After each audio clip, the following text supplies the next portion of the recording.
If you haven't heard about Anchor, it's the easiest way to make a podcast. Let me explain. First of all, it's free. Can't get better than that. There's also creation tools that allow you to record and edit your podcast right from your phone or computer. Anchor will distribute your podcast for you so it can be heard on Spotify, Apple Podcasts, and many more other platforms. You can make money from your podcast with no minimum listenership. It's everything you need to make a podcast in one place. Download the Anchor app or go to anchor.fm to get started. That's ANCHOR.FM. That's all you need to do.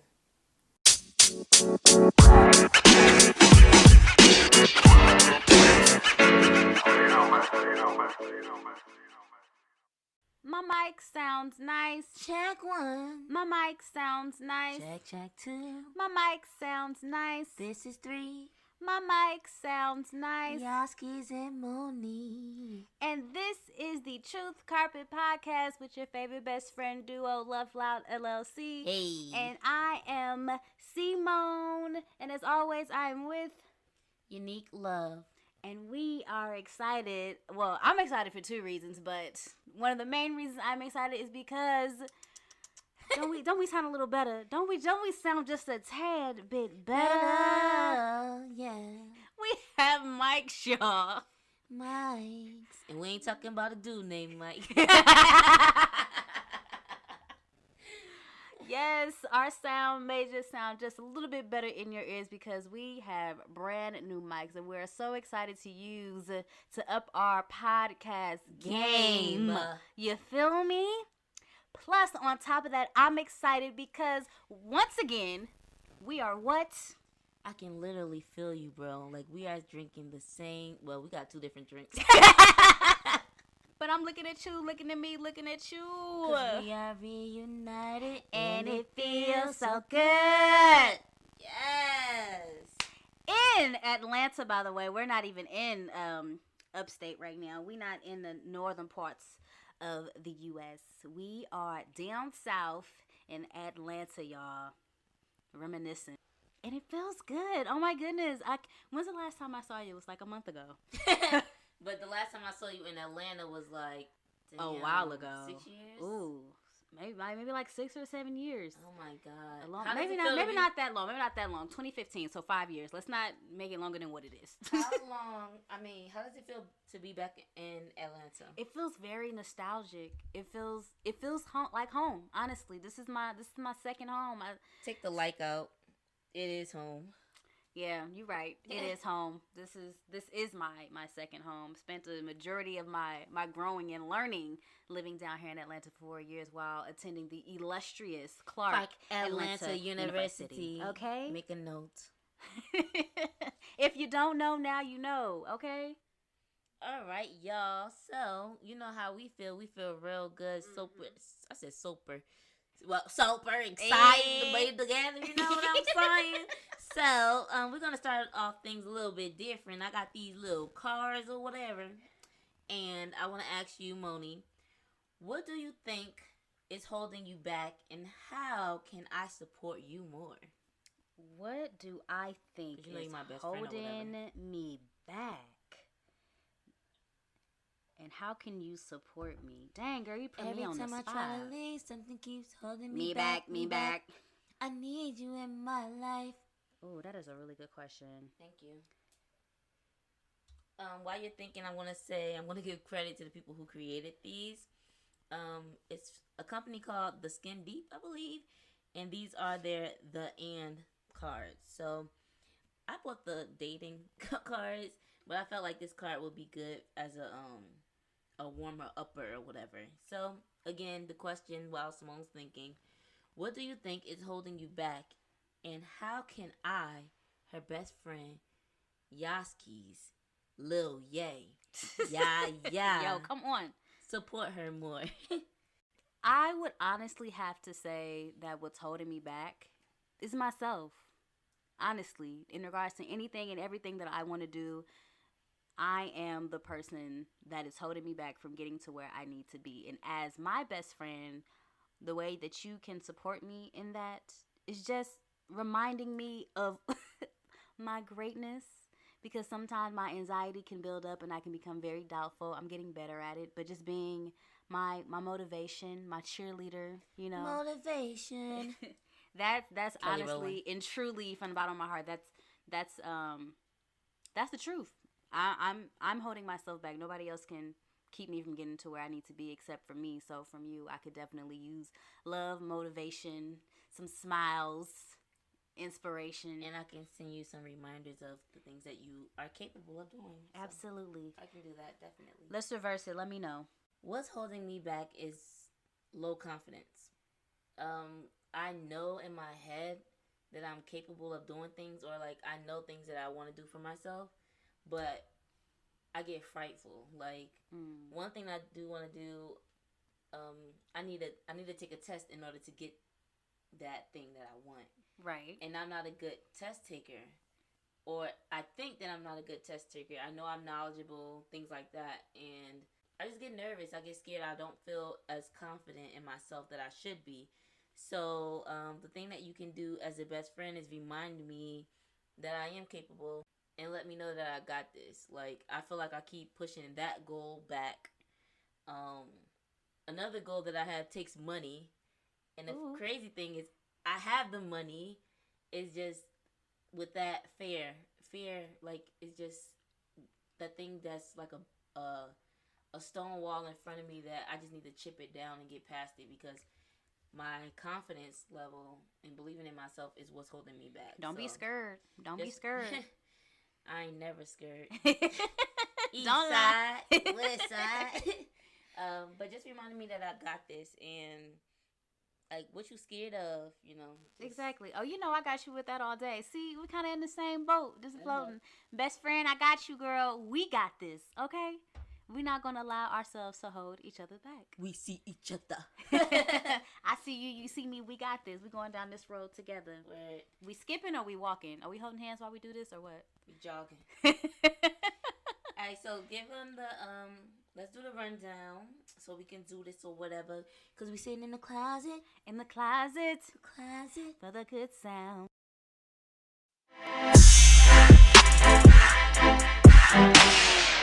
All right, y'all know what time it is. It's time for me to go ahead and give you the rundown for Truth Carpet episode 12. Per usual, we are going to be starting off with dorm stories, and today we're going to be discussing if we were employed while we were in undergrad. Jobs, internships, all things of that nature. Next is Suite 223, and I'll be reciting an original poem entitled Poetically Imperfect. Then we're going to scroll on over into Hot Topics, discussing unfair work conditions, and we'll have a scenario in regards to the exact same thing. Can y'all relate? Keep on listening to make sure that you can find out. And at the very end, please make sure that you are tuned in, because we're going to have announcements that you do not want to miss out on. We always have something for everybody. All right, girl. You ready to go on over into our dorm stories? Yeah.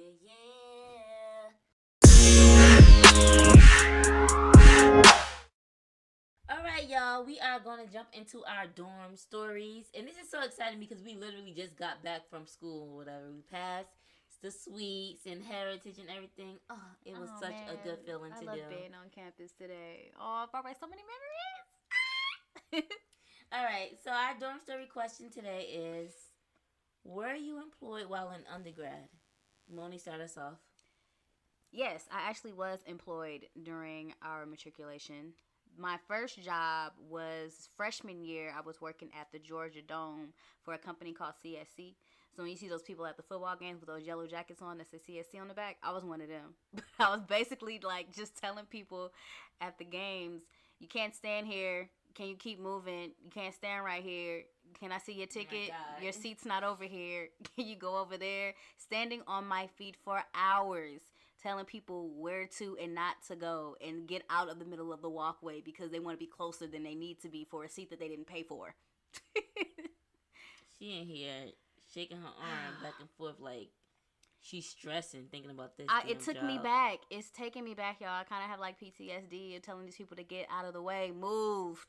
Get out the way. Get out the way. Get out the way. Like, moving traffic of people out of the way. And then aside from that, another job that I had was mentoring students. So I worked at Coretta Scott King school, which was up the street from Clark, Atlanta. I don't think it's there anymore. I'm pretty sure they renamed it. But I worked there as a mentor, and then I worked at another high school as a mentor also. You worked there, or you volunteered there? No, I worked there. I got paid. You got coins. I got coins. Coinage. Yeah. Because it made me think of we do it for the kids or do it for the kids. Oh, we do it for the hood. We do it for the hood, and we did that. Yeah, I volunteered for that one, but when I was working at the schools, I actually I got paid to work in after school with them, which is funny because I actually still work in after school now. It's just kind of like crazy how things that I've been involved in for years I end up doing again at some point. So I love working with youth. Did you have any other jobs? No, I've only been a mentor / tutor and working at the games, and I only did that freshman year because I was like, I did not like it. And you got coins for them. I got coins. All right, so I wouldn't say only because your girl ain't had no job. I remember I tried to apply for jobs, and I didn't get one. I don't know what. I probably went to like the mall and tried to apply for a job, couldn't get one, and then I went to Publix. Was it Publix? Really? I went to Publix in Atlantic Station and tried to apply. What? I did apply on the kiosk. I had no idea. And I didn't get one, but I think it's my fault because they probably looked at it like, this little girl is overqualified. Like, why would I go there and put MetLife and Audible on the thing like, oh yeah, I work at, okay, corporate little girl. Like, you don't got no retail experience, no working with people. All right, okay, we ain't gonna call her. But the opportunities I had were for internship. I had a class called internship, and I interned. The first one was at a private practice for this psychologist. Mm-hmm. She was like right off campus, so that was perfect, like walking distance. And then senior year, I interned at this couples homeless shelter, and I loved that internship. Mm-hmm. It was so awesome. Like, it was more than what I expected it to be. Like, working with people and doing groups and stuff like that. Like, that was my first experience actually feeling what it would be to be a therapist and seeing like families together and everything. Because to be honest, at that first, the private practice, all she had us do was me and my friend Morgan. She was just having us answer the phones and sit with her and talk and stuff. It was like we were getting hours for nothing. But and I hated it, because I wanted the experience and everything. Yeah. It was like I was just her secretary, like a free secretary for her. But yeah, I didn't get no coins, but I got the hours on my transcript. Right, and you got the experience. Yeah. Now that I think about it, I actually had one internship too, and I didn't get any credit for it because I didn't know the proper process on actually having an internship and having credit for it through the school. So I got the internship, and then I brought the paper back to school. They were like, oh, you didn't properly sign up for this. So I had this internship over the summer working for a news station in San Francisco, and I was like, oh, this would be perfect to add to my transcript. Mm-hmm.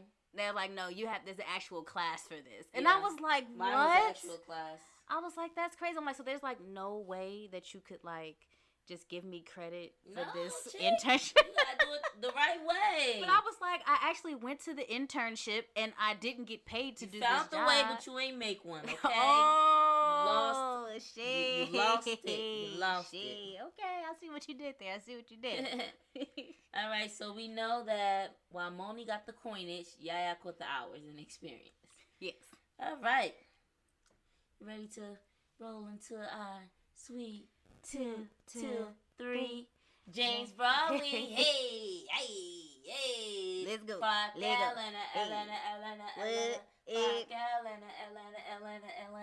Cause this is the hottest university. Hey, we started laughing because it used to be for 20 years, but now it's like over 20 years right now. It's 30 years or 31 years. Because it's as old as one of my cousins. I don't want to put his name out here. All right, y'all, we are now in Suite 223, and I will be reciting an original piece entitled Poetically Imperfect. And this is not in Love Loud Book 1 or 2. Okay, exclusive. This is exclusive. Took a break, better yet, an escape from what was once a misconceived existence. Rediscovering the forte is a must, creating a trust for trust. A silent departure from realism, excluding myself in isolated peace. Away from societal patterns to build robust ladders upon a sacred foundation, a palatable definition of bliss. Redefining happiness. Once under pressure, fully released a sigh of relief. Unbounded by grief. Strong like the rose from concrete, sometimes weak. An up-close and personal reflection, a fragile state of mind with lingering confessions and warranted apologies. Eliminating unnecessary analogies, a synergy greater than self. A beautiful mess, poetically imperfect. Aw, that was sweet. Thank you. You're welcome. Your So- face. You make the granny face. Oh my Oh, God. baby, that was No, I didn't know. it was sweet. I have never heard that before. So let's just jump into it. What's the inspiration? I wrote it during a You wrote time. that about me or whatever? No. I actually wrote this piece about myself. It was one of the first pieces I wrote after just being in a really like dark space and trying to figure out how to get my life back on track, and understanding that the only way for me to do that is to spend some time with myself, talk with myself. I was off social media for about a month or two, and by the time that I came back to social media, I posted this poem. And at that time, I had just moved, I had cut my hair, and I was just like rediscovering like who I was as a person and where I really wanted to, which direction I wanted to have my life lead into after having lost my job and losing my nana not too long before then also. So it was just a roller coaster, and I was transitioning into a new part of my life, and this piece came as a part of that transition. A product of it. Mm-hmm. So I just want to let you know that I like that poem. The suspense was killing me. What you got to tell me, girl? Good job. Thank you so much. I appreciate you being here to listen. All right, girl. Let's go ahead and mosey on over into the next segment. Hot topics. It was a little flat, but it's okay. We can go ahead. We just practiced this. Like 10 times. Okay. Hit him with it one more again. Hot topics. Yes. That was actually really good. I like that one. Thank you.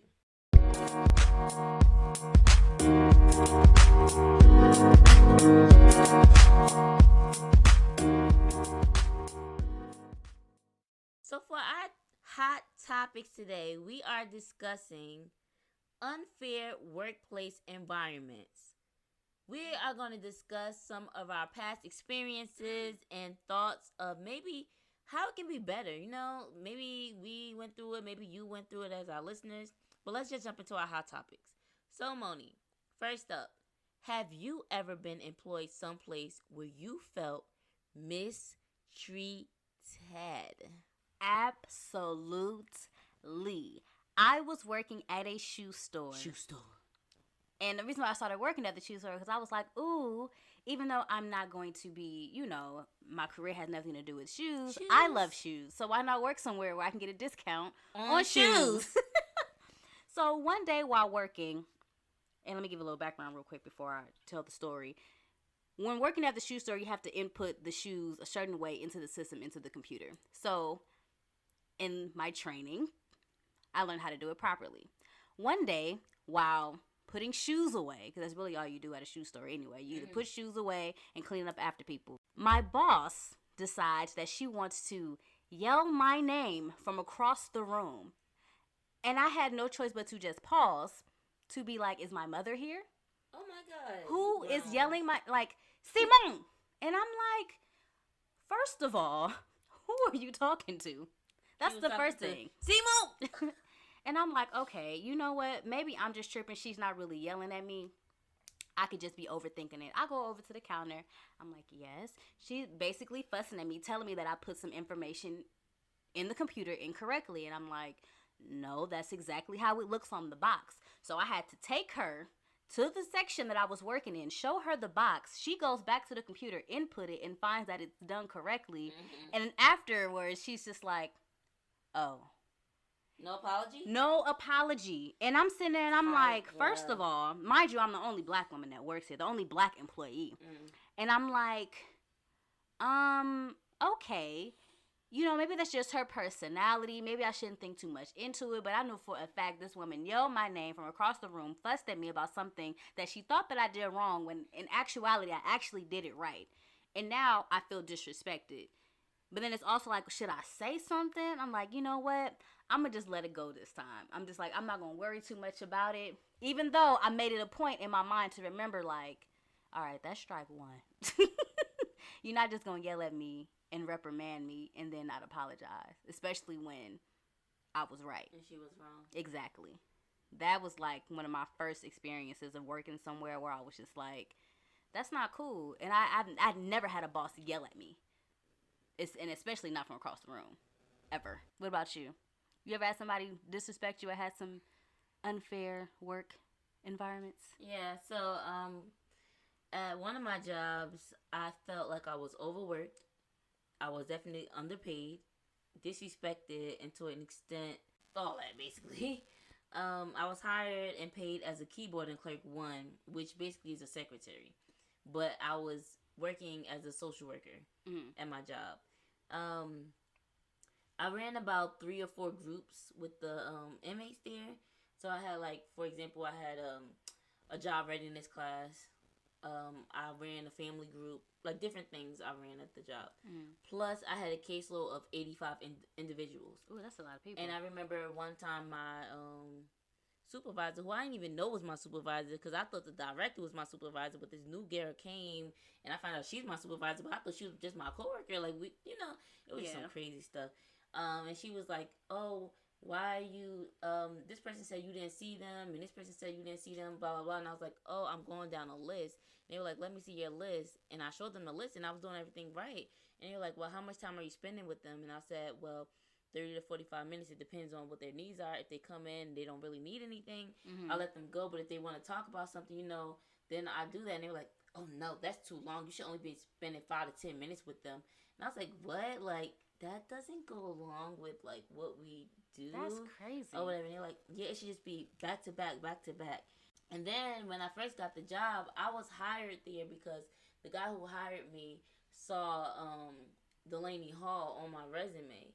And the family services that they had there, like, we did family night, we provided therapy, individual and couples therapy, like, all this stuff. So they're like, oh, family therapist, we're trying to have a family reunification program at the main jail too, so she'll be great for that.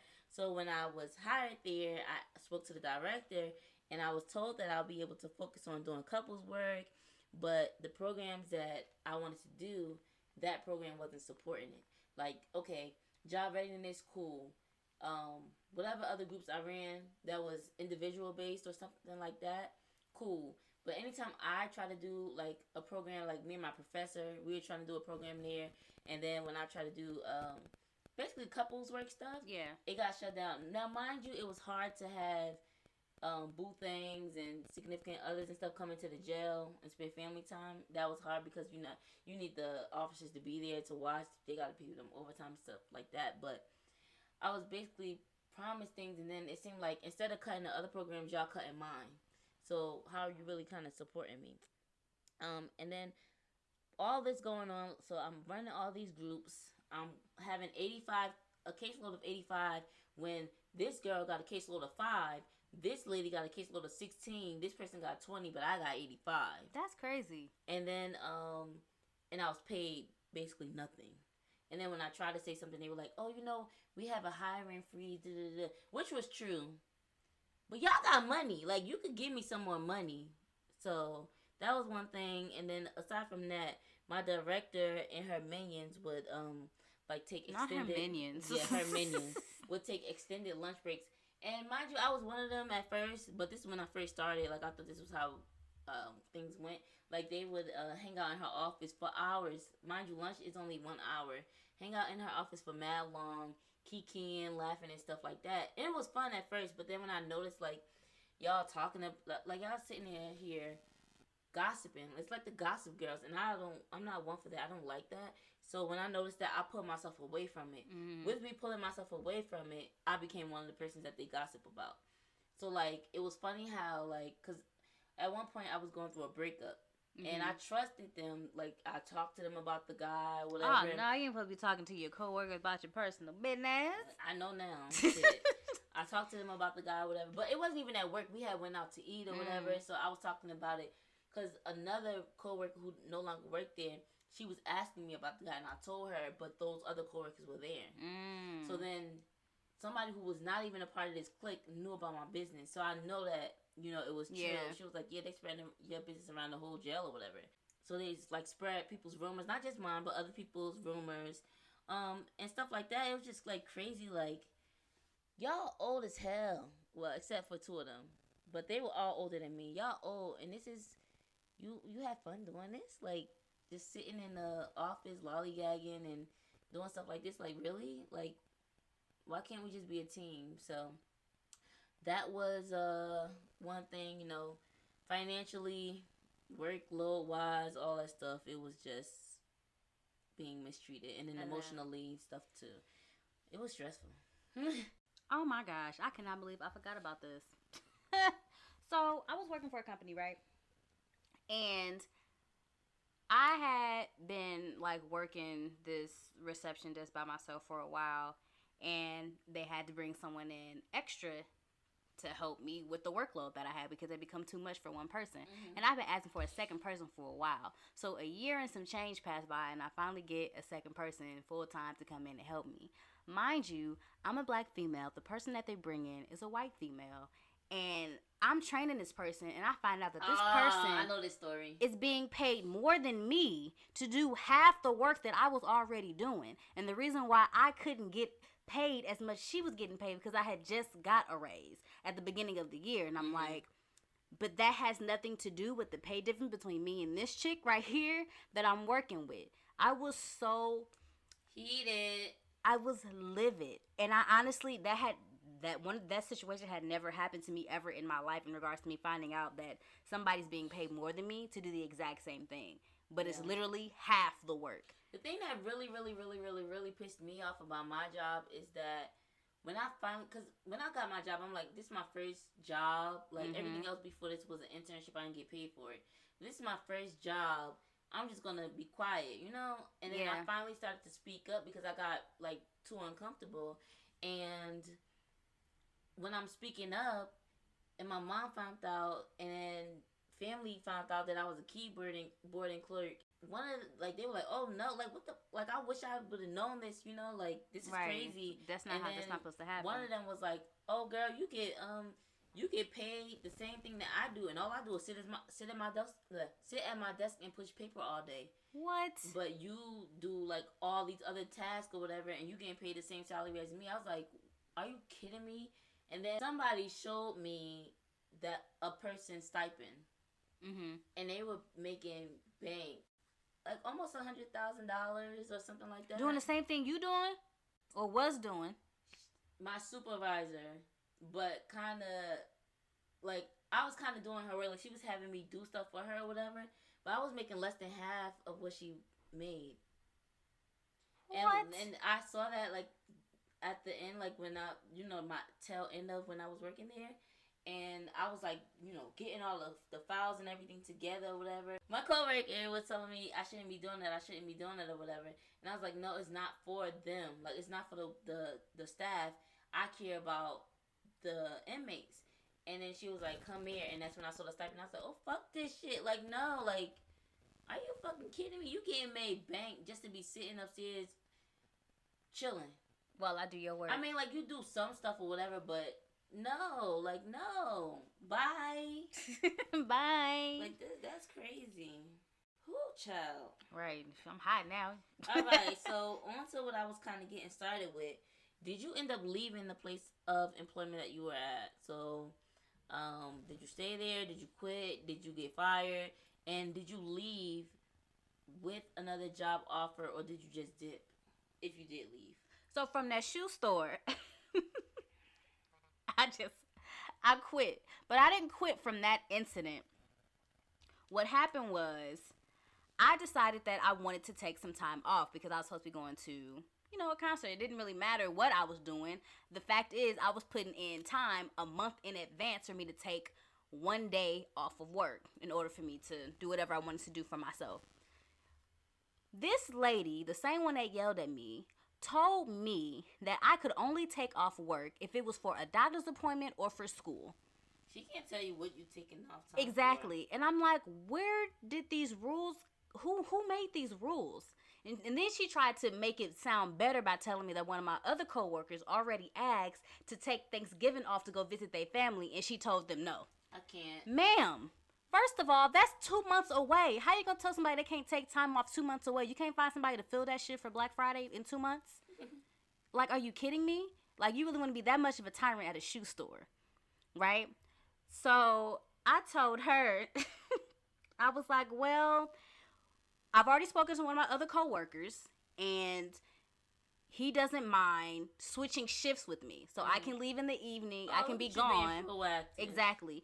And I'll be here in the morning. Her excuse for not letting me do it was, oh no, I need him here. That's shipment day. I need him to help unload the boxes and cut them open. Oh my God. Baby, lifting up to 50 pounds is in my job description. I can lift some boxes and cut them open and organize the shoes, which is what I'm going to be doing when I show up to work anyway. It's a shoe store. You obviously don't know how to use a box cutter, man. Like, you either you got a crush on this man and you need him there so y'all can have a long time in the morning. Oh my God. Or it had to be something like, why can't I cut the boxes open? Why can't I lift the boxes with the shoes in it? That's a part of my job description. So when she said that I couldn't do that, I was like, okay, well, I'm still going to take off that day. And she was like, but you haven't reached your 90 day. And mind you, I was like 10 days shy of my 90 day or whatever. But I'm like, it's part-time. I'm not receiving any benefits. So me reaching my 90 day really doesn't bother me. And I don't need this job. Period? Yeah, my probationary period. And I was like, I don't need this job. So deuces. And I left. Surprisingly, she let me work the rest of the day, but I literally quit that day. I literally did not care because I was supposed to go to a Drake concert. And then I ended up not being able to go to the Drake concert because after I quit that job, I had an opportunity for an even better position, actually working on set, which is something that I really, really wanted to do. So I didn't mind not going to the concert, but I was blessed. I was blessed having quit that shoe store job, but I was mad I didn't get to see Drake, but it was worth not going. It was worth not going. But I was so glad that I quit. I had never quit a job like that. I was just like, lady, I'm still quitting. How old were you? I was 26. Okay. I was 26. Yeah, I was 26. I didn't need that job. Didn't need it. For me, I definitely left that place. And it was funny because I prepared to leave in silence. Like, I didn't talk to anybody about it. My coworkers, though, like, remember I said people were older than me. So they kept looking at me like, Miss Love, you should leave. You deserve to be in a better place, a healthier environment. Especially you deserve more pay. Like, this is not a job where you can be doing better than this.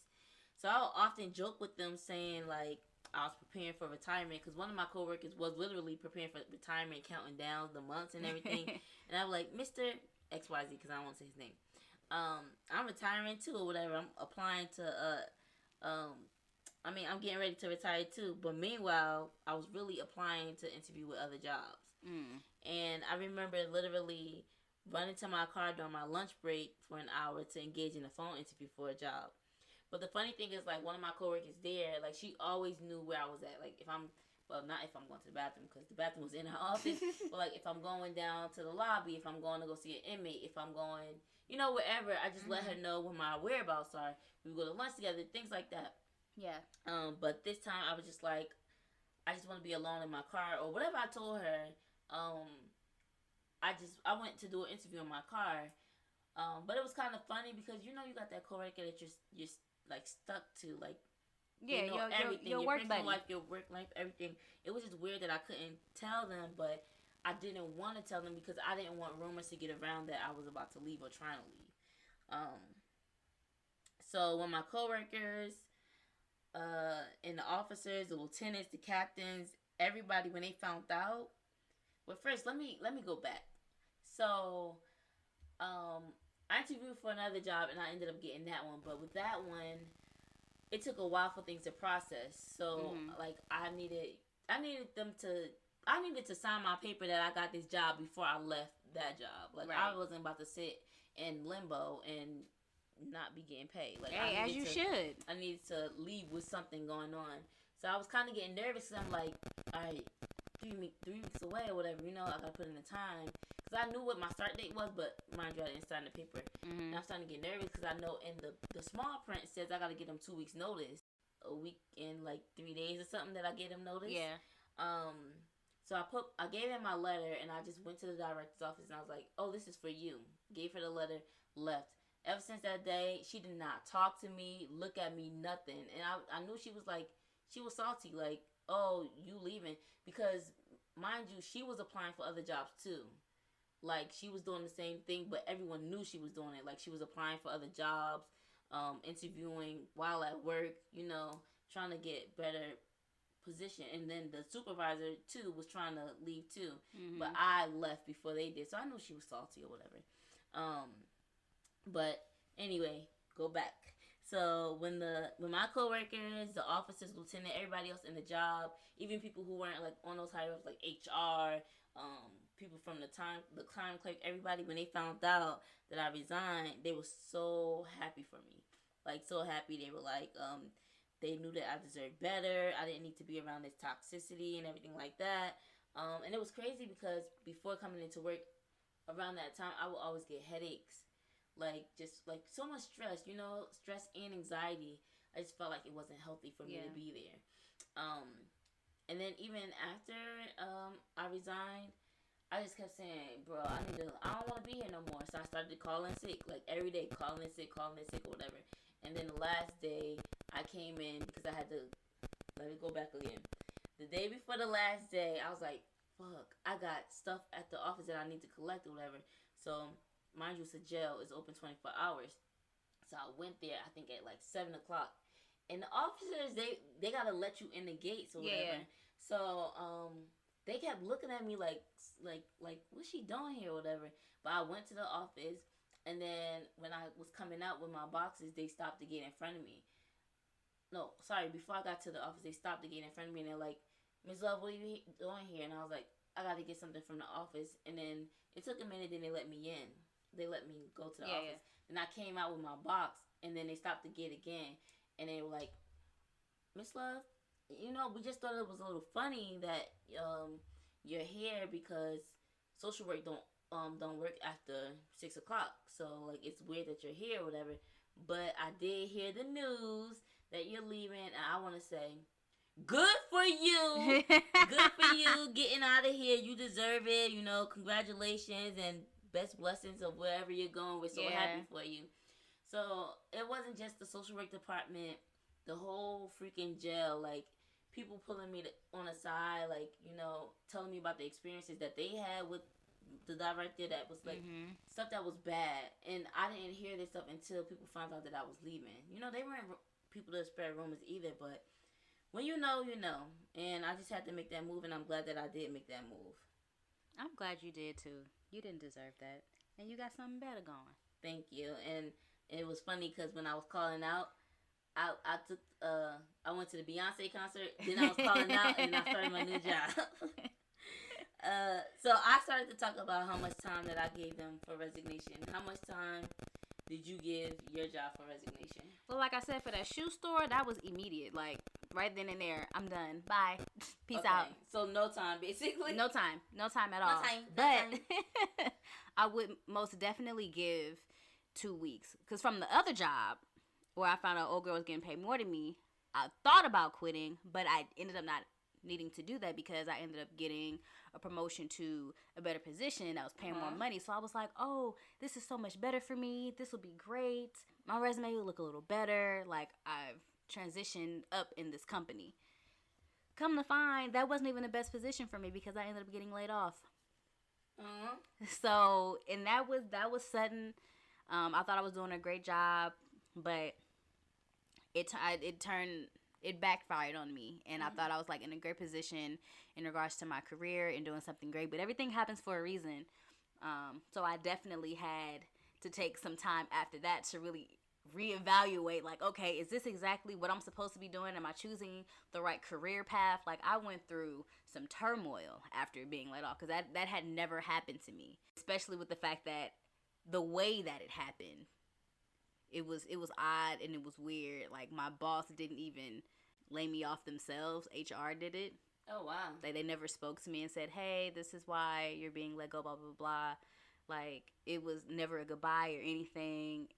So it was just kind of like, almost a slap in my face, especially since I had been working at the company for so long. And then to just turn around and just let me go like that, it taught me that anybody's indispensable, and it just doesn't, it doesn't matter who you are, who you work for. Like, your job is not intact 100%. Right. So that was one hell of an experience for me, as far as like being laid off and not knowing where my next check is coming from tomorrow. Yeah. We both went through some experiences where we didn't feel validated or, respected. So, how can employers help employees feel important or valued? Do you have, like, any gems? I would say, based off my own experiences, is finding out from your employees, like, what makes them feel comfortable, especially as a Black woman. I haven't worked in a lot of spaces that had a lot of people that looked like me, whether it was a man or a woman. So I feel like there should be more conversations had about how to make sure that I'm comfortable with sharing my voice and not feeling as if I'm coming off as an angry Black woman or feel like I'm being reprimanded for using my voice.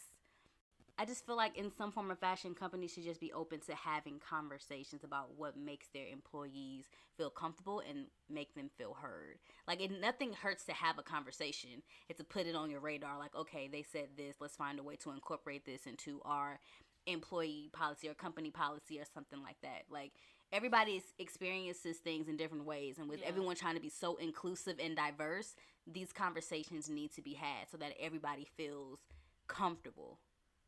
My notes for this part is blank because I didn't know what to say, but I think what you said is good. Everybody's different, so it is good, to just get some feedback from the employers and ask them themselves what could help them to feel valued and supported at their job, because what may help you, Simone, feel valued may not work for me. So that's a good question for, like, the interview. When you're interviewing somebody for a hire, you can ask them, and if you can do that for them, great, perfect hire. If not, then maybe this isn't the place for you, kind of thing.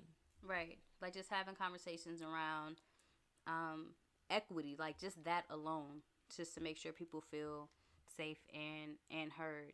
And I think also, too, just from the experiences that I've had, it's helped me realize the type of boss that I would want to be. That's what, That has been very much an eye-opener for me in regards to how I would choose to treat people that work for me. Because I don't want it to be a matter of you work for me. Like, if I was to have an assistant, is you work with me. Like, we are a team. I can't do some things without you, and some things you won't know without me. I remember being upset talking about the job that I was just discussing with you all to my mom, and I was like, I can't believe that they're treating me like this. Like, we're all Black.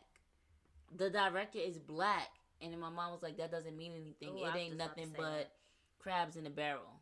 Like, people just care about themselves and trying to get up there by themselves. But if I had somebody working, quote unquote, under me, meaning like their title was under mine, or they get paid less than me, I wouldn't look at them like that. Like even like in a house, if I had a maid or somebody that come up and clean my house, like I would not look down my nose at them.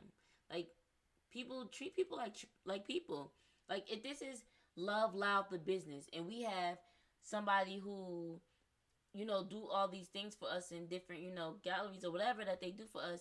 We're all working for the betterment of Love Loud. Why would I treat you less than? Like we're working as a team. Exactly. Like I feel like I should be learning from you. Like as somebody that's a superior of mine, I want to feel as if I could come to you and ask you questions, in regards to how did you advance in your career to get to where you are. At least be able to have like open conversations like that, opposed to making it seem like it's some type of secret, or like I'm trying to step on your toes, or I'm trying to take your position. Like sometimes it's not even about that, but some people are so insecure in who they are that they're not open enough to want to share that or be that person to be a helping hand, Yeah, and I think that's what hurt me at my old job too. Is like my director. I looked at her as a mentor, kind of, and it was just beautiful to see a black person in leadership who was like respected, not by many that I found out, when I was leaving, but it was just a person higher up, and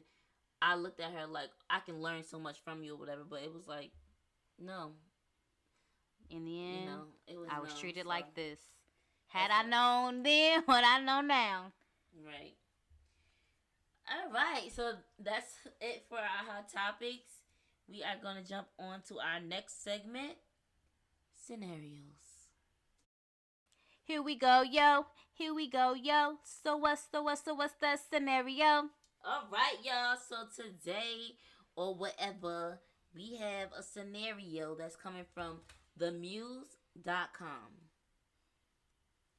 I once had a boss who in weekly team meetings would treat one person like a hero and another person like a total loser who wasn't doing anything right and was going to bring the team or even the whole business down. We're talking full on hazing in a group setting. You never knew who was going to be the victim, so we all dreaded the meeting. Once you realized you weren't going to be picked on that week, you could breathe a sigh of relief for a second. But then you felt just horrible for the person who was the victim. And you felt really guilty if you were the praised hero that week. Not surprisingly, there wasn't a lot of substance behind why an individual was being praised or hazed so much. It was just a management technique. I can see if you're like, okay, this is your thing that you do every meeting. You have the star, like, schools have the star student or the employee of the month. Excuse me, y'all. Woo, child. If you have the employee of the month or something like that, I can see you doing that. But why in front of everyone would you criticize somebody? Like, it's like the loser of the week and the winner of the week. Like, why would you do that? I feel like it makes for a very hostile work environment. I wouldn't feel I could be 100% my best, even if I feel as if I'm giving like all that I can, but I'm not being recognized for the work that I am doing. Are you going to use that as an excuse as this is a way for me to like empower you? Like I see a lot of potential in you. I'm just pushing you to be your best. Like, don't give me that backhanded ass bullshit. Sorry. I bet you it's not even said. Like, I bet you it's not even said like that. But I wouldn't even want to participate in it. Like, why would I want to attend such meeting? So I feel bad for this person who wrote that, and I hope that he or she either said something to change that, the way that they go about those meetings, or dipped up out of there. Because, like I said, like, okay, give kudos to the person who is doing great, but if you have something to say about my work ethic or things that need improvement or something that may not seem so great in front of other people, say that shit to me in private, like, or write it down on the what's that? Oh, like your evaluation. Yeah, the performance evaluation.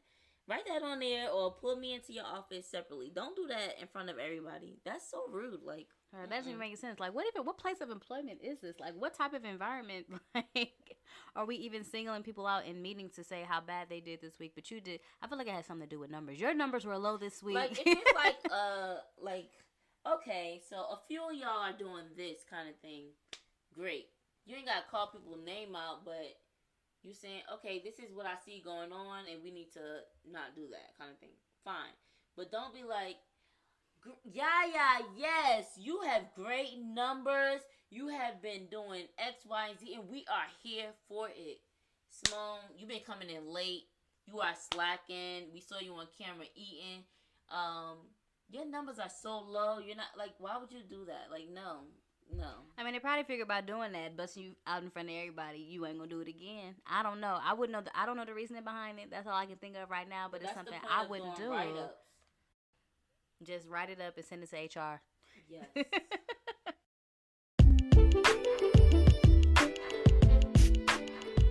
time for announcements. It's time for announcements. It's time for announcements. It's time for announcements. You don't like my song? It's a jingle. Thank you. You know, this whole mic thing is new for me or whatever. Y'all, she's like 10 feet away from the mic trying to yell from across the room. That's pretty much how it is. 6 feet. Hey, we got a social distance. I'm trying to return this mic or whatever. We are not returning the mic. We need the mic. So for our first announcement, we have our October question of the month. We are now entering a phase of our year where it's getting darker earlier. It's getting a little cold, a little brisk, a little nippy outside. And around this time is where depression starts to reach its peak. Mm-hmm. So we would like to know, what is your go-to song that helps you feel uplifted? We will be posting our question of the month, little picture or whatever, on our Instagram page. And under there, you can list your one song, 2 songs, or however many songs you have with the singer or rapper, whoever it is. You know, let's help each other make a playlist. Right, an uplifting playlist, yes. And of course, if you comment there or comment on our website under Truth Carpet, if you are a member, you will be entered to win our prize for the month. And I think our prize is 50% off. Yes, it is. Anything in the Love Loud shop. That's a big percentage, y'all. I kind of hope y'all don't win or nothing. Don't say that. I want you to win. All right. We want a winner or whatever. So go ahead and share that information with us. We want to give a shout out to our September question of the month winner, Sharan Lowe, y'all. Thank you so much for participating in our September question of the month. Yes, and we have been DMing her, and she so kindly wants to donate her winning, which was a Love Loud t-shirt, to a high school student who is into literature and writing. So we will be offering that to a high school student. So thank you, Sharan. Thank you so much. So if y'all would like to submit a high school student that you know that is interested in writing poetry, please let us know. Send the information our way. Yeah, poetry, a blogger, writer, any creative in that way. You know, Simone does screenwriting and stuff like that too. So any kind of writer, that would be dope. And our last announcement is, please make sure you subscribe to our YouTube channel. You can find us there at LOVELOUDD, and you can find our videos for the question of the month as well as the previous ones. I'm actually excited about this one. I haven't actually recorded it yet. By the time this is done, by the time y'all hear this, mine will actually be up on YouTube by then. So I'm super excited. Yaya's is going to be up too. We also have our videos up there for our blogs that we post on our website as well. So subscribe, hit the notification bell so that you never miss anything that we post. We are so excited to have new content coming soon as well. So subscribe, y'all. Subscribe. YouTubers be like, make sure you like, comment, and subscribe. All right, y'all. Thank you so much for tuning in to Truth Carpet episode 12. Wow. This is episode 12. We did it, girl. We did it with our mics or whatever. We did it. We did it. Yeah, kamatita. We did it. Whatever Dora said. I'm just humming. We did it. Bye, y'all. Peace.